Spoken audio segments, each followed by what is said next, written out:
নয়াপল্টনের এক গলিতে তার সঙ্গে দেখা হয়ে গেল। আমার রিফ্লেক্সন খুব ভালো। চট করে একটা দোকানের আড়ালে চলে গেলাম। কিন্তু তিনি চেঁচিয়ে উঠলেন, আরে রঞ্জুনা! তিনি এগিয়ে এসে আমার হাত চেপে ধরলেন। আমি নিরীহ ভঙ্গিতে বললাম, কেমন আছেন স্যার? অতিরিক্ত উত্তেজনায় স্যারের হাঁপানি টান এসে গেল। সঙ্গে সঙ্গে জবাব দিতে পারলেন না। আকাশের দিকে তাকিয়ে শ্বাস টানতে লাগলেন। দম ফিরে পাওয়া মাত্র প্রথম যে কথাটি বললেন তা হচ্ছে, চলো আমার সঙ্গে। এখন তো স্যার যেতে পারবো না, জরুরি কাজ আছে মতিঝিলে, একজন বসে থাকবে। স্যার আরো জোরে আমার হাত চেপে ধরলেন, যেন আমি হাত ছাড়িয়ে পালিয়ে যাব। আমি বললাম, স্যার আমি বরং কাল সকালে একবার আসবো, বাসায় থাকবেন তো? সকাল 10টার মধ্যে চলে আসবো। আমি তোমাকে অনেক দিন থেকে খুঁজছি।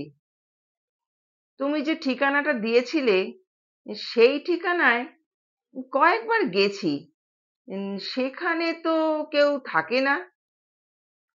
আমি জবাব দিলাম না। স্যার বললেন, খোকনের মার অবস্থা খুব খারাপ, তোমাকে খুঁজছি এই জন্য। অসুখ বেড়েছে নাকি? বাড়া কমা আর কি, বেশি দিন বাঁচবে না, মরাই এখন ভালো। আমি কিছু বললাম না। স্যার মৃদু স্বরে বললেন, এখন খুব বিরক্ত করে, চেঁচামেচি করে, আর ভাল লাগে না। তোমাকে অনেক খুঁজেছি, কেউ ঠিকানা বলতে পারে না। তারপর আর না যাওয়া ভালো দেখায় না। আমি বিরক্ত মুখে হাঁটতে শুরু করলাম। মতিঝিলে ফজলু আমার জন্য সত্যি সত্যি অপেক্ষা করবে। তার আমাকে নিয়ে একজন ইঞ্জিনিয়ারের কাছে যাওয়ার কথা। সেই ইঞ্জিনিয়ার নাকি ইচ্ছে করলেই 2-3টে চাকরি দিয়ে ফেলতে পারেন। এইসব গালগপ্প আজকাল আমি আর বিশ্বাস করি না। তবু যে যা বলে করি। এখন যদি কেউ আমাকে বলে অমুক লোকের বাড়ির সামনে দিয়ে 10 বার ডিগবাজি খেলে একটা চাকরি হবে, আমি সম্ভবত তাও করব। ফজলু করবে তার থেকেও বেশি, সে হয়তো 20টা ডিগবাজি খাবে। আমরা হাঁটছি নিঃশব্দে। রাস্তায় হাঁটলেই আমার সিগারেট ধরাতে ইচ্ছে করে। এখন সেটা সম্ভব নয়, কারণ আমার সঙ্গে পা মিলিয়ে যিনি হাঁটছেন তিনি স্কুলে আমাদের ইংরাজি পড়াতেন এবং তার বড় ছেলেটির সঙ্গে এককালে আমার দারুণ বন্ধুত্ব ছিল। স্যার, বাসায় অন্য সবাই ভালো? স্যার জবাব দিলেন না। সম্ভবত এখন আর তিনি কানে তেমন ভালো শুনেন না। স্কুলে থাকতেও কম শুনতেন। একই কথা 3 বার 4 বার বলতে হতো। আমি আর একবার বললাম, "হুম, বাসায় সবাই ভালো তো স্যার?" ভালো। নীলুর বিয়ে হয়েছে? কি বললে? নীলুর বিয়ে হয়েছে নাকি? হয়েছে। উম, ছেলে কি করে? ব্যবসা করে। আমার অল্প একটু মন খারাপ হলো। নীলু মেয়েটি অসম্ভব সুন্দরী। নীলুর জন্য আমার বেশ দুর্বলতা ছিল। বেনামিতে কয়েকটা চিঠিও লিখেছিলাম। সেই সব আমার লেখা টের পেয়ে নীলু কেঁদে কেটে অস্থির। আমি ছোট্ট একটা নিঃশ্বাস ফেললাম। স্যার বললেন, রিক্সা নেব নাকি? হাঁটতে কষ্ট হচ্ছে? না, না, কষ্ট কিসের? চাচির চিকিৎসা করাচ্ছেন? মৃত্যুই এখন এই রোগের একমাত্র চিকিৎসা। উম, নীলু কেমন আছে? ভালো। ওর বিয়ে হয়েছে। জামাই সিলেটের চা বাগানে কাজ করে। খুব অল্প বয়সে বিয়ে দিলেন মনে হয়।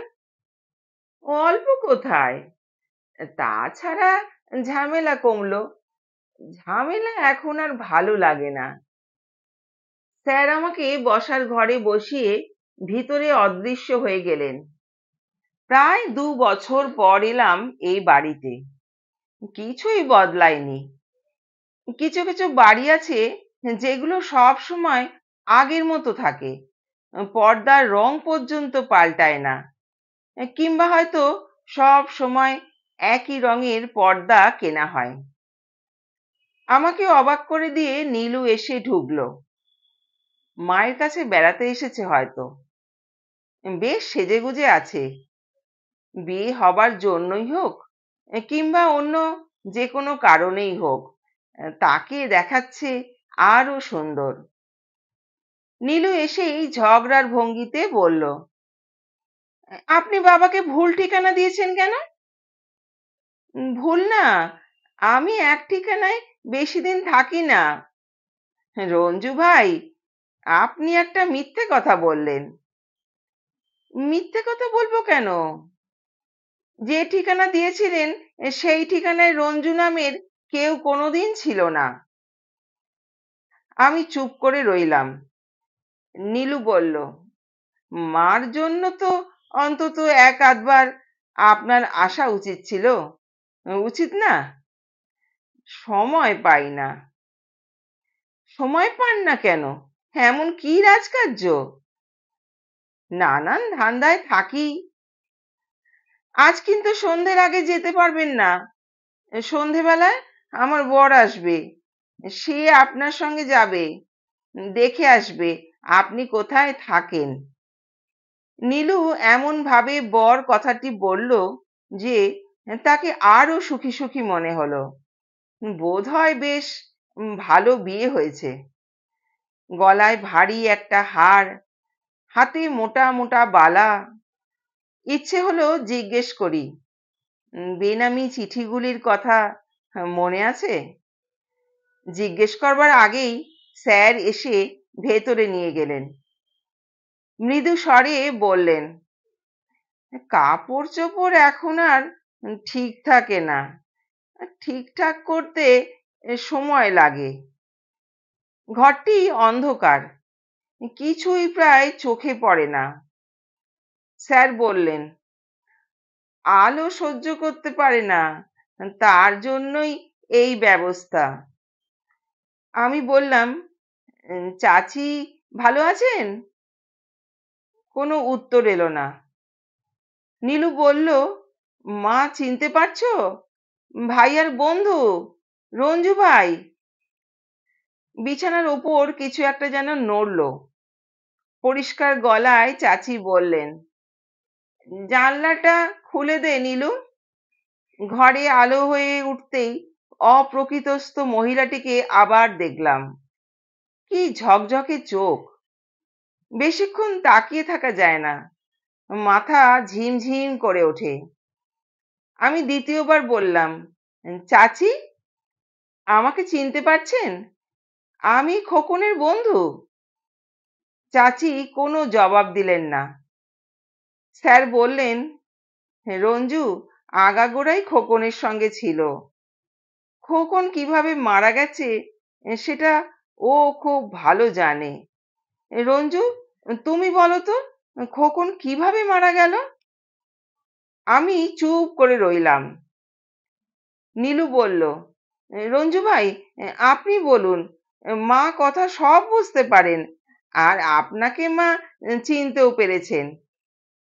যে গল্প আরো কয়েকবার এই অপ্রকৃতস্থ মহিলাকে শুনিয়েছি, সেই গল্প আবার শুরু করলাম। চাচি তাকিয়ে রইলেন তীক্ষ্ণ দৃষ্টিতে। মেথিকান্দা অপারেশনে খোকনের তলপেটে গুলি লাগে। ওকে নিয়ে আমরা পালিয়ে আসি। খোকন মারা যায় নৌকায়। নৌকা করে আমরা পালাচ্ছিলাম। চাচি তীক্ষ্ণ কণ্ঠে বললেন, এটা কি সত্যি কথা? জি, সত্যি।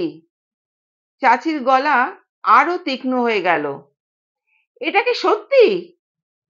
জি চাচি, সত্যি। শুধু শুধু মিথ্যা কথা বলবো কেন? চাচি এবার কেঁদে উঠলেন।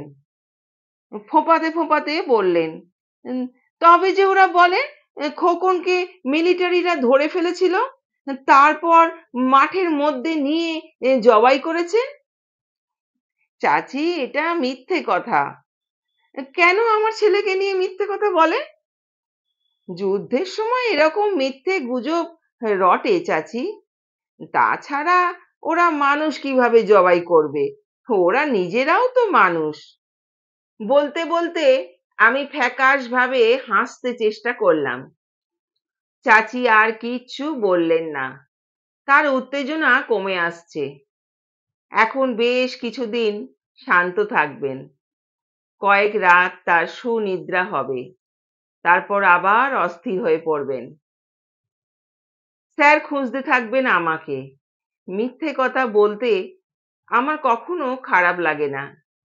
একটি মাকে প্রবোধ দেওয়ার জন্য আমি 1,00,000 মিথ্যা অনায়াসে বলতে পারি। কিন্তু তবুও কখনো এ বাড়িতে আসতে চাই না। অপ্রকৃতস্থ এই মহিলাটির সামনে এসে বসলে আমি নিজেও কিছু পরিমাণে অপ্রকৃতস্থ হয়ে পড়ি। সীমাহীন ক্রোধ আমার সমস্ত চেতনাকে আচ্ছন্ন করে ফেলে।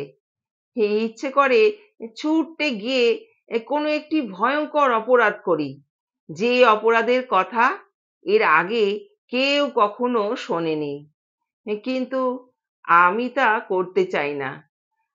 আমি অন্য 10 জন মানুষের মতো স্বাভাবিক জীবনযাপন করতে চাই। একটি ছোট্ট ঘর, হ্যাঁ, একজন মমতাময়ী নারী, একজন মানুষ, খুব বেশি কিছু তো কখনো চায় না। নীলু আমাকে গেট পর্যন্ত এগিয়ে দিতে এসে খুব কাঁদলো। নীলুর স্বামী এলো আমার পিছু পিছু।